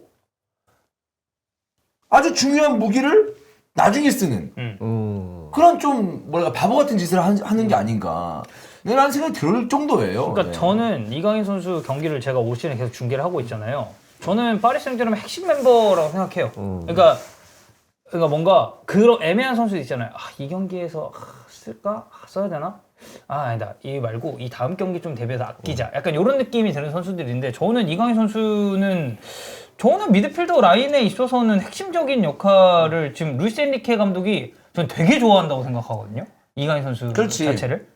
왜냐면 일단 어디서나 뛸 수 있고 뭐 물론 루이스 엔리케는 예전에 인터뷰로 약간 이제 메잘라가 최적 포지션이라고 생각은 한다라고 얘기는 했어요. 근데 뭐 경기 상황에 따라서 이제 윙처럼 뛰는 경우도 있고 아래 내려서 뛰는 경우도 있다고 하니까. 근데 이강인 선수도 사실 생각해 보면 불과 몇 년 전까지만 해도 발렌시아에서 경기 많이 못 나오고 잘 못 나오고 있었죠. 그리고 마요르카 딱 처음 이적했을 때도 그렇게 확고하지 않았어요. 근데 아기레 감독 만나면서 이게 완전히 이제 올라서게 풀리기 시작하고 사실 마요르카에서 파리 생제르맹이면 이거는 팀적으로 봤을 때 엄청 스텝업 많이 한 건데 거기 가서도 저는 올 시즌 사실 풀시즌 부상이 있었죠. 있었지. 많이 못 뛰었지 처음에. 근데 최근 경기에서 이렇게 기용되고 나와서 해주는 거 보면은 진짜 올 시즌부터가 진짜 이강인의 어떻게 보면 약간 쇼타임이 아닐까. 저는 그렇게도 생각합니다. 그러니까 결국 루이스 엔리케 감독이 이강인 선수에 대해서 이 선수는 장기적으로 그러니까 한 시즌 정도만이라도 여러 포지션을 두루 뛰는 게 이 선수의 성장에 더 도움이 되겠다라고 판단해서 그러는 걸 수도 있어요. 실제로 그런 식으로 이제 선수 뭐 예를 들어서 그 스페인 대표팀에서도 뭐 가비 같은 선수도 엄청 중요하고 막 그렇죠. 이랬으니까 네. 그런 거 생각해 보면 그러니까 그런 것 때문에 그 선수들이 확실히 진짜 스텝업을 했거든. 바르셀로나 그다음에 뭐 스페인 대표팀 이런 데서 이렇게 좀 다른 포지션을 뛰면서 스텝업 한 건 또 있기 때문에 그런 거 생각해 보면 그런 것이지 않을까라고 그러니까 좋게 일단은 생각을 해요. 지금까지는. 근데 올 시즌 안타까운 거는 아시안 게임이랑 아시안컵이 동시에 차출되는 맞아. 선수들은 조금 어쩔 수 없이 팀 내에서 평가가 좋을 수는 없을 것 같긴 해요. 팀 입장에서는 아니 뭐 또 가? 할만하니까 또 가네 이렇게 생각할 수 있잖아요. 근데 아시안 게임까지 뛰고 오고 했는데도 저는 이렇게 경기 뛰는 거 보면은 엔리케는 이강인을 진짜 그치, 중요한 자원으로 그것도 있지. 생각하는구나라고 항상 느끼거든요. 그러니까 근데 이강인 저는 엘리케 감독이 답답한 부분도 있겠지만 그거예요. 그러니까 뭐냐면 덴벨레의 이 직선적인 움직임과 이강인의 창의성을 같이 쓰고 싶어서 그래. 근데 이강인이 돋보였을 때 그러니까 덴벨레 직선적인 움직임을 해가지고 크로스 올리고 뭔가 좀 패스를 해줘야 되는데 그게 되게 정확한 선수는 아니거든. 운반은 잘하는데 기복이 있어. 근데 이강인은 덴벨레 자리에 가면 직선적인 움직임은 덜하지만 그 자리에서 볼을 잡았을 때 본인의 어떤 볼 키핑력이나 왼발의 어떤 패싱 능력으로 뭔가 좁은 지역에서 상황을 만들 수가 있단 말이야. 물론 그래서 두 가지 중에 하나를 선택을 맞아. 해야 되는데 두 가지 다 쓰고 싶으니까 이강인을 왼쪽 메잘라를 두는 거지. 더 중요한 게 뭐냐? 그럼 왼쪽 메잘라에 있는 무슨 바르콜라나 다른 윙어들이 좋은 모습을 보여주면 호흡을 맞추면 되는데 그게 볼이 잘 안 튀어나와 다시 이강인에게. 덴벨레는 직선적으로 움직이고 근데 덴벨레가 크로스나 이런 거 은바페한테 잘 밀어주면 되는 경기 안 되면 이강이 다시 오른쪽으로 마지막에 후반에 가야 되는 경기 이런 것들이 계속 좀 이어진다는 거죠. 네. 그러니까 사실 하킴이랑 호흡도 봤을 때는 솔직히 이강인이랑 하킴이가 훨씬 잘 맞거든. 하는 거 보게 되면은 이강인이랑 하킴이랑 같이 서면은 둘이 굉장히 다양한 패턴으로 이렇게 계속 대각선으로 크로스돼서 움직이면서 공을 주거니 받거니 하는 움직임들이 좀 나와요. 물론 이거는 덴벨레가 있을 때 나오긴 좀 어려운 그런 그림들이긴 한데 모르겠어요. 어쨌든 간에 저는 그래도 루이스 엔리케 감독 막 신뢰하거나 그건 아닌데 그래서 루이스 엔리케 감독이 지금까지 뭐 스페인 대표팀이나 그 앞에 바르셀로나 뭐 이런 걸 했었을 때 그래도 어린 선수들에 대해서는 뭔가 좀 큰 그림은 보고 있는 것 같다. 제가 이런 이제 느낌은 있어요. 중계진은 아니고 팔로잉이 제대로 안 돼서 근데 이제 중계진이니까 물어보는데 오른쪽에 쓰고 싶어 하잖아요. 사람들 오른쪽에 쓰면 잘하나 하잖아요. 근데 왼쪽에서도 뛰어도 되고 국민에서도 뛸 수 있고 엔리케가 거기 띄워주면 약간 더 좋은 거 아니에요? 저는 그래서 핵심이라고 네. 생각한다니까요. 그러니까 더 그러니까 얘가 왼쪽에서 안 된다 싶으면 아예 벤치에 둬야 되는 게 맞죠. 아니 그리고 맞는데 말루카 저는- 이강인은 왼쪽이었어요. 근데 그거는 뛰는다는 의미로 봤을 때 그런 건데 왼쪽에 있을 때 저도 그런 거 이강인 왼쪽 윙 쓰든 왼쪽 쓰든 별 상관없다라고 했는데 진짜 오른쪽에 있으면 졸라 경기 잘해요. 분위기가 달라지니까 진짜 잘해. 그 답답한 경기를 풀어줄 수 있으니까 왠지 이강인 선수가 그 자리에 있으면 못해 보인다니까. 그러니까 못한 게 아니고 밋밋해 보여. 근데 오른쪽 가면 잘해 보여. 근데 감독이 여기도 써준다는 건 그래도 감독이 되게 좋아한다는 증거긴 그렇지 하잖아요. 그렇긴 한데 잘 쓰자 이거죠. 네. 왜 화를 내서 잘 고맙긴 몰라서 한데. 질문한 고마워요. 거예요. 근데 이강인 선수 거기서도 잘하면 되는데 난 그래서 그래. 이강인 뭐 못하네, 뭐하네 이 얘기 듣기 싫으니까 물론 이제 저도 약간 좀 국뽕이 있으니까 그럴 수 있겠지만 여러분, 그럴 수 있겠지만. 아니 국뽕 말고 한미라고 해요. 한미. 네, 한국의 미래, 한국의 네, 미래다. 네. 이 새끼 나한테 뭐라고 그러는데 지가 무슨 갑자기 국뽕 얘기를 하고 있어. 네, 알겠습니다. 네, 그런 게 있으니까. 네. 뭐 이거 물어본 거예요 그때도. 합니다. 네. 한국의 미래다. 뭐 그런 게 좀 있긴 하지만 좀 더 잘하는 데서 쓰면 좋겠다. 근데 뭐 사실 뭐 왼쪽 메자나 왼쪽 윙이나 뭐 별 상관없습니다. 네. 네, 뛰어가지고 그 전에 잘하면 좋은 거죠 뭐. 네, 이강인 잘하고 있고 그리고 이재성 지금 16경기 2골. 팀이 지금 너무 안 좋죠 많이. 팀이 하위권이라서 좀 어려운데 최근에는 수비형 미드필더로 두 그러니까. 경기 뛰었거든요. 그거 더 잘해. 더 잘해. 아니 거기서 무슨 사비 알론소야 이렇게 휙. 그러니까 내가 볼 때 막. 원볼란치는 쉽지 않고 왜냐면 해본 적이 없기 때문에 투볼란치로 해서 만약 전술을 짜면 나는 국가대표에서도 물론 뜁니다 그 자리에서 근데 네. 막 붙박이 다니고 이제 상황에 맞게 뛰잖아요. 그래서 나는 이재성 앞으로 장기적으로 이재성이 빠른 선수는 아니잖아요. 그러니까 장기적으로 볼 때 한 칸 내려와서 뛰는 것도 되게 팀에 전체적으로 도움이 되겠다. 사실 우리 대표팀에서도 그 자리가 굉장히 큰 문제잖아. 결국에는. 근데 원볼란치 쓰기 때문에 그게 문제. 투볼란치면 그래. 이재성 써도 돼. 근데 원볼란치를 써 왜냐면 약팀이랑 할 때는 우리가 굳이 수비형 미드필더 저 자리 두 명 놓을 필요 없으니까. 아니 전북 때 중앙에서 엄청 잘했기 맞아요. 때문에. 그래, 맞아. 네. 그 천재과야 이재성도 사실. 다 돼. 네. 내가 볼 때 왼쪽 풀백으로 진짜 뛰어도 안 되면, 뛰겠지만 안 왼발 되면, 쓰니까 안 되면 아예 올라운더야. 아예 나는 올라운더야. 나쁘진 않을 것 같아. 그냥 네. 평탄 칠 것 같아요. 이재성 선수는 뭐 팀이 지금 좀 안 좋은 상황이고 이제 마인츠가 좀 잔류를 이제 할 수 있느냐 여기에 좀 달린 것 같고 셀틱 오영규 선수 16경기 5골 계속 경쟁하고 있고 이제 국가대표로 놓고 봤을 때는 약간 1번 조규성 2번 오영규 같은 느낌이 좀 있죠. 황의조가 나가게 아니 되면서 황의조 선수가 네. 이제 더 이상 대표팀에 이제 못 뽑히게 되면서 오영규 선수가 2번이 이제 됐으니까 3번이었거든요 그동안 사실. 2번이었으니까 당연히 톱은 웬만하면 바꿀 겁니다. 하다 보면 조규성 항상 뺐고. 그치. 그래서 오현규의 20분에서 15분 정도의 활약이 아시안컵에 나는 되게 중요한 키워드라고 봐요. 저도 굉장히 좀 기대가 되는 부분이 있어요. 이 선수가 일단 수원 마지막 시즌부터 해가지고 최근에 이제 해외 진출하고 지금까지 뭐 부상이 있었던 시기를 제외하면 계속해서 뭐 각도가 이렇게 높지는 않지만 꾸준하게 우상향 느낌이 좀 있어가지고. 그리고 군대도 일찍 갔다 왔잖아. 그래서 대표팀에서도 굉장히 좀 기대가 되는 부분들이 있어요. 그리고 선수는. 플레이 스타일 자체가 굉장히 저돌적이고 좀 시원시원한 맛이 있어가지고 뭔가 딱 조커로 그렇게 투입이 됐을 때 기대감을 느끼게 해주는 선수라 해야 되나? 네.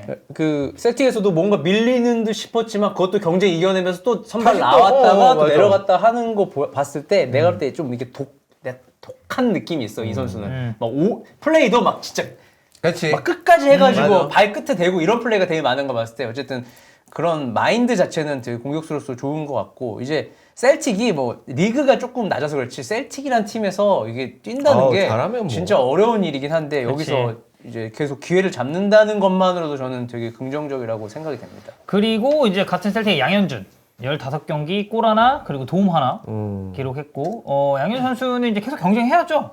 셀틱에서 좀 이제 이겨내야 되는 포지션이라고 생각하고 이제 뭐 오영규, 양현준 그리고 이제 권혁규 선수는 사실 이제 거의 경기를 못 뛰어가지고 권혁규 진짜 권혁규 선수가 좀 성장을 해야 대표팀에서 그 삼선 자리. 그 자리. 아니 셀틱은 뭔 생각으로 일본인, 한국인 뭐 한 6, 7명을 모아놔가지고 서로 경쟁을 시켜. 그래. 아씨 같이 뛸 수 있는 조금만 뽑았으면 같이 뛸 수 있는데. 그러니까. 어제 양현준 선수는 계속 이제 경쟁을 해야 되는 상황이고 그다음 이제 조규성 16경기 골 8개 도움 2개. 뭐 리그 내에서는 톱 클래스 공격수가 맞고 이제 이 리그 내에서의 활약을 이제 어떻게 볼 것이냐의 문제인 것 같아요. 여기보다 더 높은, 그러니까 소위 말하는 상위권 리그로 진출할 수 있는 정도냐 아니냐 이런 거. 그러니까 팬들 그때 제가 덴마크 갔다 왔을 때 느낀 거랑 좀 얘기 들어보면 단순하게 골만 기대하는 그런 역할이 아니어가지고 골에 그렇게까지 물론 이제 스트라이커는 골을 많이 넣어야 되고 지금 사실 2경기 한 골 페이스면 이건 엄청 좋은 거긴 하거든요. 근데 약간 부진했었던 시기도 사실 있었고 있었지. 이 중에 또 페널티킥도 많긴 네, 하고 그리고 득점에서. 다시 물론 이제 뭐 페널티킥 넣는 것도 능력입니다. 뭐 이것도 이제 능력이지만 라우타로는 못 넣었어. 그러니까 확실한 페널티 키커가 있다는 것도 중요하니까. 맞아. 근데 이제 팀에서 요구받는 역할이 진짜 그런 딱 그 해리 케인처럼 해주길 바라는 게 좀 있어요. 여기가 내려와서 받아주고 더 좋은 거잖아, 싸워주고 이제 이런 것들. 네. 해리케인. 그래서 이제 여기서 이제 올 시즌을 어떻게 좀 마무리하냐에 따라 지금 덴마크가 휴식기거든요. 2달 휴식기라서. 맞아. 여기 추운 날이니까. 네, 다시 이제 개막했을 때 조규성이 이제 후반기를 좀 어떻게 치르느냐가 좀 중요해질 것 같습니다. 어쨌든 지금 현 상황에서는 아시안컵 봤을 때는 1번 스트라이커예요. 그렇지. 몸이 그래서 좋나요? 무조건. 측근으로서 몸이 괜찮나요? 지금 건강하나요? 컨디션 엊그저께 저 구글 같이 그 했잖아요. 라이브 예, 때 예. 잠깐 봤는데 괜찮습니다. 다행이다. 개인훈련도 꾸준히 이제 하고 있다고 하고 26일날 들어갔어요. 오늘 들어갔네 오늘. 예, 오늘 이제 소집이 됐기 때문에 뭐 안에서 몸 잘 만들고 있을 거고. 그 다음에 이제 홍현석. 아시안 게임 차출 때문에 공백이 좀 있었죠. 네. 근데 13경기 골 3개 도움 3개. 여전히 뭐 팀 내 에이스고 진짜 그 대표팀 중앙 자리에 있어서 차기 에이스 역할을 할 수도 있지 않을까. 차기 이재성과 이렇게 잘 오버랩 되면서 뭔가 그런 느낌이 좀 있어요. 이제 음. 점점 홍현석 선수도 점점 이제 조금 더 뭔가 이제 몇 번 대표팀 연령별 대표팀이기도 했지만 이제 대표팀 뭐 이런 데서 계속 점점 좀 자신의 입지를 늘려가고 있는 그런 느낌이 분명히 있습니다. 이제 예. 팀이 홍현석을 너무 사랑한다는 거죠. 이게 계약 기간이 있기 때문에. 잘하니까. 그리고. 잘하니까. 맞아. 감독이 너무 좋아요. 근데 또 아시안 게임 금메달 따가지고 이제 군대 이슈도 그치, 해결됐어. 그럼 이제 좀 팔 생각도 해야지 구단도 어쨌든 맞아. 벨기에는 좀 팔아야 수익을 남겨야 되는 구단이니까. 네. 자, 그리고 마지막이 황인범입니다. 12경기 골 하나 도움 하나. 여기는 챔피언스리그 데뷔골 있고 팀 내에서는 지금 뭐 에이스 역할 하고 있죠. 뭐 챔피언스 리그에서만 우리가 볼 수 있고 자국 리그 활약을 뭐 짤로밖에 못 보는데 여전히 황인범스럽게 뛰고 있는 것 같아요. 거기서. 리그가 물론 좀 아쉽긴 하지만 어쨌건 간에 그리스에서 나가서 그리스에 좀 붕 뜨는 느낌이 없잖아 있어 좀 걱정이 됐었는데 근데 여기 나가서 잘 한 것 같아요. 그리고 아마 맨시티 같은 팀이랑 경기했던 거는 아마 본인의 성장에도 굉장히 좀 도움이 되지 않을까. 동기부여도 확실히 동기부여도 될 되게 것 많이 같고. 될 것 같고. 황인범 선수는 이제 만약에 여기서 한 번 더 이적하면 어디로 갈지가 좀 궁금하긴 해서. 모르겠어요. 독일. 독일도 괜찮고 이태리도 괜찮고 옛날에 인터밀란 이적설 한번 잠깐 있지 않았었나요? 나폴리 이적설도 있고 그래요. 그래 그것도 있었어. 나폴리 이적설. 나폴리 이적설도 있고. 네. 만약에 간다면 나폴리가 좀 더 그럴걸요. 왜냐면 김민재로 일단 한번 그 한국인 특수를 선수, 노렸으니. 한국인 선수 네. 굉장히 잘하는 거 있고 나폴리가 지금 미드필더가 어쨌든 간에 좀 정리를 하고 있어요. 엘마스 나가기로 했고 그다음에 지엘린스키는 아마 인텔이랑 계약을 할 것 같고 지금 프리로. 그러면 이제 다음 시즌에 미드필더가 어쨌든 숫자로도 좀 필요한 상황이라 그러면 이 정도의 프로필을 갖고 있는 선수가 좀 필요하긴 할 텐데 모르죠 근데 뭐. 네. 자, 이렇게 오늘 총 4개 한미풋볼까지 4개 주제 다뤄봤습니다. 히든풋볼 화요부 여기까지 하겠고요. 저희 내일 수요부로 다시 돌아오도록 하겠습니다. 안녕. 감사합니다. 감사합니다.